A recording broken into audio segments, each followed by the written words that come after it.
Hello everyone, welcome back to my YouTube channel. My name is Vatika Singh and in today's video we will know about the B.Ed third semester how to make computer lesson plan.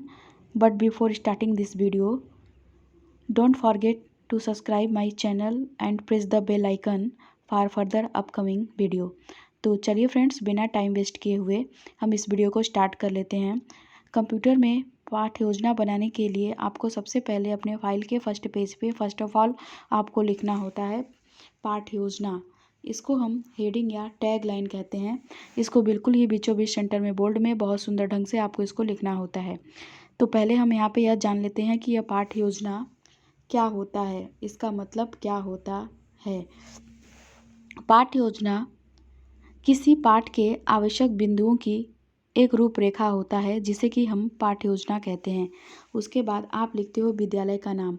आप जिस विद्यालय से अपना B.Ed BTC D.Ed कर रहे होते हैं उस विद्यालय का आपको यहाँ पे नाम लिखना होता है।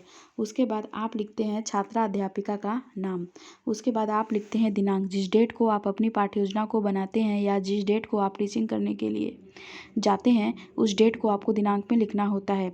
उसके बाद आप लिखते हैं विषय, जिस विषय में आप अपनी पाठ्य योजना बना रहे होते हैं उस विषय को आपको विषय में लिखना होता है। जैसा कि आप यहाँ पे देख रहे होंगे विषय में हमने लिखा हुआ है कंप्यूटर। इसका मतलब है कि हम कंप्यूटर विषय में अपनी पाठ्य योजना लेसन प्लान बना रहे हैं। उसके बाद आप लिखते हो चक्र। टीचिंग करने के दौरान जो भी पीरियड आपको बच्चों को पढ़ाने के लिए दिया जाता है उसी पीरियड को आपको चक्र में लिखना होता है। जैसा कि आप यहाँ पे देख रहे होंगे चक्र में हमने लिखा हुआ है सेकंड। इसका मतलब यह है कि बच्चों के पढ़ाने का पीरियड यहाँ पे हमारा सेकंड है।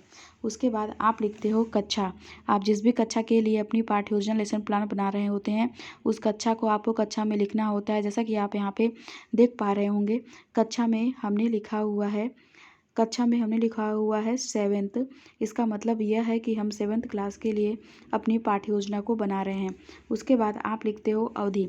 टीचिंग करने के दौरान जो भी समय दिया जाता है आपको टीचिंग करने के लिए उस समय को, उसी टाइम को, उसी अवधि को, आपको उसी ड्यूरेशन को आपको अवधि में लिखना होता है। जैसा कि आप यहाँ पे देख पा रहे होंगे अवधि में हमने लिखा हुआ है 35 मिनट्स। इसका मतलब है कि टीचिंग करने के लिए हमें 35 मिनट्स मिला हुआ है। उसके बाद आप लिखते हो प्रकरण। यहाँ पे हमारा प्रकरण है कंप्यूटर, इसलिए हमने प्रकरण में कंप्यूटर लिखा है। प्रकरण से मैं बता दूं कि जो प्रकरण होता है, यह प्रकरण जो होता है यह पाठ का नाम होता है। इसको बिल्कुल ही बीचों बीच सेंटर में बोल्ड में और बहुत सुंदर ढंग से आपको इसको लिखना होता है। उसके बाद आप एक ऐसी सीधी लाइन खींच देते हैं। इसे हम विषय का इंडेक्स कहते हैं, इसे हम ब्लैक बोर्ड एंट्री कहते हैं। इस विषय के इंडेक्स में, इस ब्लैक बोर्ड एंट्री में हमने आपको विषय के बारे में संक्षिप्त में सारी जानकारी आपको यहाँ पे दे रखी है। उसके बाद आप लिखते हैं सामान्य उद्देश्य। तो पहले मैं आपको बता दूं कि यह सामान्य उद्देश्य क्या होता है। ये जो सामान्य उद्देश्य होता है, जो विषय आप बच्चों को पढ़ाने जा रहे हैं उस विषय से बच्चा क्या सीखेगा उसे ही हम सामान्य उद्देश्य कहते हैं और उसे ही हम सामान्य उद्देश्य में लिखते हैं। सामान्य उद्देश्य में आपको अपने विषय के बारे में 5, 6, 7, 8 पॉइंट्स अपने विषय के बारे में लिखना होता है। एक इम्पॉर्टेंट जानकारी मैं आपको यहाँ पे यह देना चाहूँगी कि जैसे कि आप अपनी कंप्यूटर की 20 पाठ्य योजना बना रहे हैं तो आप अपने कंप्यूटर की 20 पाठ्य योजना में यही सामान्य उद्देश्य आप बार बार लिख सकते हैं। यहाँ पे पहला पॉइंट हमारा सामान्य उद्देश्य में है छात्रों में कंप्यूटर के प्रति रुचि उत्पन्न करना। दूसरा पॉइंट हमारा यहाँ पे है कंप्यूटर भाषा के प्रति छात्रों में रुचि उत्पन्न करना। तीसरा पॉइंट हमारा यहाँ पे सामान्य उद्देश्य में है छात्रों में क्रमबद्ध रूप से कार्य करने की आदत डालना। चौथा पॉइंट हमारा यहाँ पे सामान्य उद्देश्य में है छात्रों में आत्मनिर्भरता प्रदान करना। पांचवा पॉइंट हमारा यहाँ पे सामान्य उद्देश्य में है छात्रों में परिशुद्धता तथा स्पष्टता लाना। पांचवा पॉइंट हमारा यहाँ पे सामान्य उद्देश्य में है छात्रों में परिशुद्धता तथा स्पष्टता लाना। छठवां पॉइंट हमारे यहाँ पे सामान्य उद्देश्य में है छात्रों में वैज्ञानिक प्रकृति उत्पन्न करना। सातवां पॉइंट हमारे यहाँ पे सामान्य उद्देश्य में है छात्रों में विचारात्मक मौलिकता प्रदान करना। आठवां पॉइंट हमारे यहाँ पे सामान्य उद्देश्य में है छात्रों में क्रमबद्ध रूप से कार्य करने की आदत डालना। नौवां पॉइंट हमारे यहाँ पे सामान्य उद्देश्य में है छात्रों में आत्मनिर्भरता प्रदान करना। 10वां पॉइंट हमारे यहाँ पे सामान्य उद्देश्य में है छात्रों में परिशुद्धता तथा स्पष्टता लाना। उसके बाद आप लिखते हैं विशिष्ट उद्देश्य। तो पहले मैं आपको बता दूं कि यह विशिष्ट उद्देश्य क्या होता है। जो पाठ आप बच्चों को पढ़ाने जा रहे हैं उस विषय से बच्चा क्या सीखेगा उसे ही हम विशिष्ट उद्देश्य कहते हैं और उसे ही हम विशिष्ट उद्देश्य में लिखते हैं। विशिष्ट उद्देश्य हमारे 3 प्रकार के होते हैं। पहला तो होता है ज्ञानात्मक उद्देश्य, दूसरा होता है बोधात्मक उद्देश्य और तीसरा और लास्ट होता है हमारा कौशलात्मक उद्देश्य। इन तीनों उद्देश्यों में लगभग आपको 2-2 पॉइंट्स लिखने होते हैं। ज्ञानात्मक उद्देश्य में पहला पॉइंट्स हमारा यहाँ पे है छात्र छात्रा कंप्यूटर के बारे में जान सकेंगे। दूसरा पॉइंट्स हमारा यहाँ पे ज्ञानात्मक उद्देश्य में है छात्र छात्रा कंप्यूटर की मानव जीवन में उपयोगिता को समझ सकेंगे। बोधात्मक उद्देश्य में पहला पॉइंट्स हमारा यहाँ पे है छात्र छात्रा कंप्यूटर का पूरा नाम फुल फॉर्म ऑफ कंप्यूटर जान सकेंगे। दूसरा पॉइंट्स हमारा बोधात्मक उद्देश्य में है छात्र छात्रा कंप्यूटर के प्रकारों को जान सकेंगे। कौशलात्मक उद्देश्य में पहला पॉइंट्स हमारा यहाँ पे कौशलात्मक उद्देश्य में है छात्र छात्रा कंप्यूटर के महत्व के बारे में जान पाएंगे। दूसरा पॉइंट्स हमारा यहाँ पे कौशलात्मक उद्देश्य में है छात्र छात्रा कंप्यूटर के विषय में जान सकेंगे। उसके बाद आप लिखते हैं सहायक सामग्री। तो पहले मैं आपको बता दूं कि यह सहायक सामग्री क्या होता है। जो आप बच्चों को कोई भी टॉपिक एक ब्लैक बोर्ड पे आप बच्चों को कोई भी टॉपिक एक्सप्लेन करने के लिए जिस सामग्री का यूज करके उपयोग करके आप बच्चों को ब्लैक बोर्ड पे वह टॉपिक एक्सप्लेन करते हैं समझाते हैं उसी सामग्री को हम सहायक सामग्री कहते हैं। और सहायक सामग्री के रूप में आप लिख सकते हैं चाक डस्टर लपेट श्यामपट्ट प्रकरण से संबंधित सहायक सामग्री पाठ्य पुस्तक संकेतक आदि। उसके बाद आप लिखते हो पूर्व ज्ञान। तो पहले मैं आपको बताऊं कि यह पूर्व ज्ञान क्या होता है। ये जो पूर्व ज्ञान होता है यह लगभग सभी का एक समान होता है, बस यहाँ पे क्या होता है कि पाठ का नाम चेंज कर दिया जाता है। पूर्व ज्ञान में आप लिख सकते हो छात्र कंप्यूटर के बारे में सामान्य जानकारी रखते हैं। उसके बाद आप बच्चों से प्रस्तावना प्रश्न करते हैं जिसके लिए आप 3 कॉलम बनाते हैं। तो पहले हम यह जान लेते हैं कि यह प्रस्तावना प्रश्न का मतलब क्या होता है, इसका अर्थ क्या होता है। प्रस्तावना प्रश्न क्या होता है। प्रस्तावना प्रश्न का उद्देश्य छात्रों को पढ़ाए जाने वाले प्रकरण तक लाना होता है जिससे पढ़ाए जाने वाले प्रकरण से संबंधित कुछ बातें छात्रों को स्मरण कराई जा सके जिसको जानकर छात्र रुचि के साथ उस प्रकरण की शुरुआत कर सकें। प्रस्तावना प्रश्न करने के लिए आप 3 कॉलम बनाएंगे। पहला कॉलम तो आप बनाते हैं क्रम संख्या का कॉलम जिसमें कि आप छात्रों से पूछे गए क्वेश्चन के क्रम को लिखते हैं। दूसरा कॉलम जो है कि आप बनाते हैं छात्राध्यापिका क्रियाओं का कॉलम जिसमें कि आप छात्रों से प्रश्न पूछते हैं। तीसरा और लास्ट कॉलम जो है कि आप बनाते हैं छात्र छात्रा अनुक्रिया का कॉलम जिसमें कि छात्र आपके पूछे गए क्वेश्चन के आंसर को देते हैं। तो यहाँ पे पहला क्वेश्चन हमारा छात्रों से है बच्चों बिजली से चलने वाले यंत्रों को क्या कहते हैं। तो छात्र आंसर देते हैं इलेक्ट्रॉनिक यंत्र कहते हैं। दूसरा क्वेश्चन हमारा यहाँ पे छात्रों से है बच्चों कुछ इलेक्ट्रॉनिक यंत्रों के नाम बताइए। तो छात्र आंसर देते हैं TV fridge washing machine computer आदि। तीसरा पॉइंट्स हमारा यहाँ पे छात्रों से है इसमें से सबसे बुद्धिमान यंत्र कौन सा है। तो छात्र आंसर देते हैं कंप्यूटर है। चौथा क्वेश्चन यहाँ पे हमारा छात्रों से है कंप्यूटर का फुल फॉर्म बताइए। तो छात्र आंसर देते हैं समस्यात्मक प्रश्न।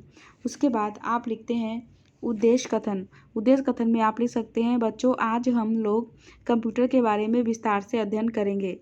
उसके बाद आप लिखते हैं प्रस्तुतिकरण। प्रस्तुतिकरण में आप लिख सकते हो अध्ययन अध्यापन की सुविधा की दृष्टि से पाठ को 2 पार्ट्स में डिवाइड किया जाता है। उसके बाद आप व्याख्या करते हैं जिसके लिए 4 कॉलम आप बनाएंगे। पहला कॉलम तो आप बना देते हैं शिक्षण बिंदु का कॉलम। दूसरा कॉलम जो है कि आप बनाते हैं छात्रा अध्यापिका क्रियाओं का कॉलम। तीसरा कॉलम जो है कि आप बनाते हैं छात्र छात्रा अनुक्रिया का कॉलम। चौथा और लास्ट कॉलम जो है कि आप बनाते हैं श्यामपट्ट कार्य का कॉलम। शिक्षण बिंदु के कॉलम में आप व्याख्या करने वाले का टॉपिक लिखेंगे। छात्राध्यापक क्रियाओं के कॉलम में आप व्याख्या करेंगे। छात्र छात्रा अनुक्रिया के कॉलम में आप लिखेंगे छात्र ध्यानपूर्वक व्याख्या को सुनेंगे।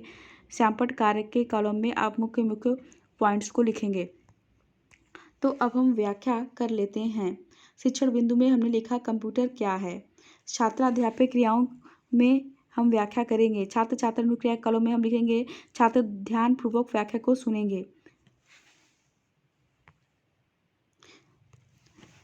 व्याख्या। कंप्यूटर शब्द अंग्रेजी के कंप्यूटर शब्द से बना है जिसका अर्थ है गणना करना होता है, इसलिए इसे गणना या संगणक भी कहा जाता है। इसका आविष्कार कैलकुलेशन करने के लिए हुआ था। पुराने समय में कंप्यूटर का यूज केवल कैलकुलेशन करने के लिए किया जाता था, किंतु आजकल इसका यूज डॉक्यूमेंट बनाने, ईमेल बनाने, listing and viewing, audio and video, play game, database preparation के साथ साथ और कई कामों में किया जा रहा है, जैसे बैंकों में, शैक्षणिक संस्थानों में, कार्यालयों में, घरों में, दुकानों में। कंप्यूटर का उपयोग बहुतायत रूप से किया जा रहा है। कंप्यूटर केवल वह काम करता है जो हम उसे करने को कहते हैं, व्याख्या करने को कहते हैं, यानी केवल वह उन कमांड को फॉलो करता है जो पहले से कंप्यूटर के अंदर डाले गए होते हैं। उसके अंदर सोचने समझने की क्षमता नहीं होती है। कंप्यूटर को जो व्यक्ति चलाता है उसे यूजर कहते हैं, और जो व्यक्ति कंप्यूटर के लिए प्रोग्राम बनाता है उसे प्रोग्रामर कहा जाता है।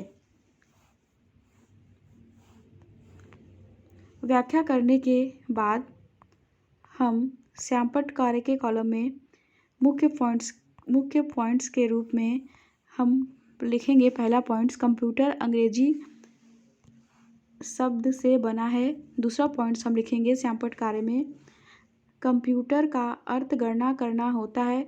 तीसरा पॉइंट्स हम श्यामपट्ट कार्य में लिखेंगे कंप्यूटर का यूज डॉक्यूमेंट बनाने, ईमेल बनाने, लिस्टिंग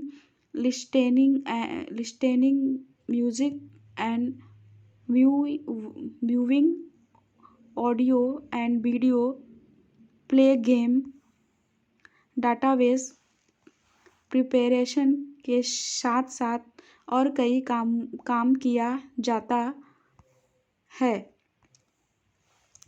नेक्स्ट पॉइंट्स हम श्यामपट्ट कार्य में लिखेंगे जो व्यक्ति कंप्यूटर को चलाता है उसे यूजर कहते हैं।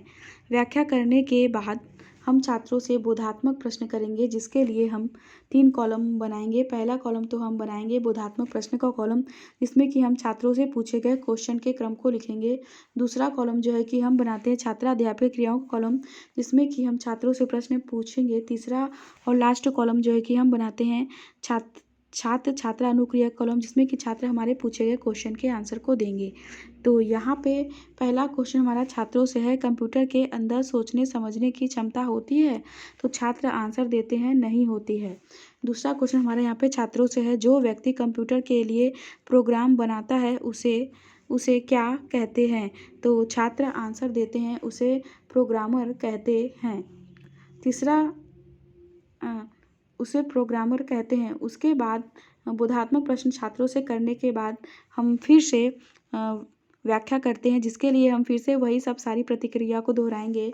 हम व्याख्या करने के लिए फिर से 4 कॉलम बनाएंगे। पहला कॉलम तो हम बनाएंगे शिक्षण बिंदु का कॉलम, जिसमें कि हम व्याख्या करने वाले टॉपिक का नाम लिखेंगे।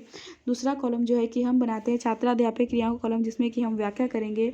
तीसरा कॉलम जो है कि हम बनाते हैं छात्र छात्रा अनुक्रिया कॉलम, जिसमें कि हम लिखेंगे छात्र ध्यानपूर्वक व्याख्या को सुनेंगे। चौथा और लास्ट कॉलम जो कि हम बनाते हैं श्यामपट्ट कार्य का कॉलम, जिसमें कि हम व्याख्या करने के बाद मुख्य पॉइंट्स को लिखेंगे।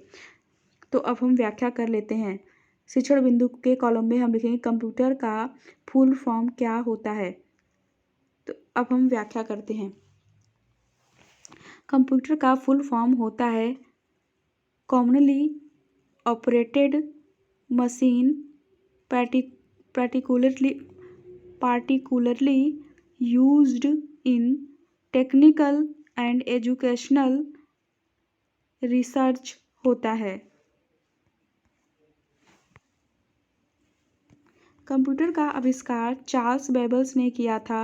चार्ल्स बेबल्स ने डिफरेंशियल इंजन नाम के मैकेनिकल कंप्यूटर का आविष्कार किया था। सन 1822 ईस्वी में किया था। व्याख्या करने के बाद हम छात्रों से बोधात्मक प्रश्न करते हैं, जिसके लिए 3 कॉलम हम बनाएंगे। पहला कॉलम तो हम बना देंगे बोधात्मक प्रश्न का कॉलम, दूसरा कॉलम जो कि हम बनाते हैं छात्र अध्यापकीय क्रियाओं कॉलम, तीसरा और लास्ट कॉलम जो कि हम बनाते हैं छात्र छात्रा अनुक्रिया का कॉलम। तो बोधात्मक प्रश्न हम यहाँ पे हमारा पहला बोधात्मक प्रश्न छात्रों से है, कंप्यूटर का आविष्कार किसने किया था? तो छात्र आंसर देते हैं चार्ल्स बेबल्स ने कंप्यूटर का आविष्कार किया था। दूसरा क्वेश्चन हमारा यहाँ पे छात्रों से है, कंप्यूटर का फुल फॉर्म क्या होता है? तो छात्र आंसर देते हैं कंप्यूटर का full form commonly operated machine particularly used in technical and educational research होता है। उसके बाद व्याख्या प्रश्न बच्चों से बोधात्मक प्रश्न करने के बाद आप छात्रों को गृहकार्य देते हो। गृहकार्य के रूप में आप छात्रों को दे सकते हो, बच्चों आप सब कंप्यूटर की परिभाषा व कंप्यूटर का आविष्कार किसने किया था पढ़कर आइएगा। मैंने इस पाठ्य योजना की लिंक डिस्क्रिप्शन बॉक्स में दे रखी है, आप वहां से लिंक को डाउनलोड करके इस पाठ्य योजना को देख सकते हो।